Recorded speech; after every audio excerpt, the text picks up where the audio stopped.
Saudara, harga tiket pesawat yang dijanjikan akan turun ternyata belum sepenuhnya terlaksana. Maskapai baru menurunkan di beberapa jadwal penerbangan. Sementara itu, pengamat menilai langkah maskapai menaikkan harga tiket terlambat. 233 penerbangan di Bandara Sultan Syarif Qasim II, Pekanbaru, Riau terpaksa dibatalkan. Jumlah penumpang menurun drastis akibat harga tiket pesawat untuk penerbangan domestik masih tinggi. Penurunan diperkirakan mencapai 15% atau sekitar 910 penumpang setiap harinya. Perusahaan maskapai penerbangan mengevaluasi kembali kebijakan tarif dan juga kebijakan rencana bagasi berbayar. Kalau kita lihat dari beberapa amati, beberapa keluhan masyarakat, turunnya penumpang itu juga dampak dari kenaikan tiket. Tentu kita berharap komitmen dari pimpinan maskapai penerbangan beberapa waktu yang lalu juga segera bisa diimplementasikan di Bandara Sultan Syarif Qasim II, Pekanbaru. Indonesia National Air Carrier Association (INACA) mengatakan untuk beberapa rute domestik seperti Surabaya di jam sibuk, harga masih berkisar di atas Rp1 juta. Harga ini menyesuaikan antara demand dan supply sehingga tidak ikut turun. INACA menegaskan, penurunan harga tiket akan dilakukan secara bertahap sebesar 20 hingga 60% untuk rute domestik. Setelah sebelumnya, kenaikan harga tiket pesawat penerbangan domestik sejak Desember lalu cukup meresahkan masyarakat. Jam-jam waktu yang memang masih tinggi, kita tidak turunkan. Namun ada beberapa jam yang kurang laku, kita turunkan.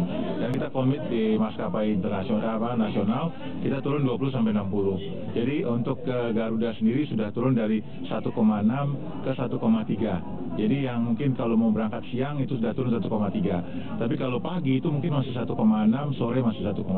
Karena profilnya sendiri itu di Surabaya itu selalu penuh seperti di Jogja, pagi dan sore.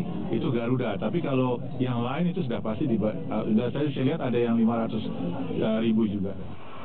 Perusahaan penerbangan mengklaim terpaksa menaikkan harga tiket karena biaya operasional yang tinggi.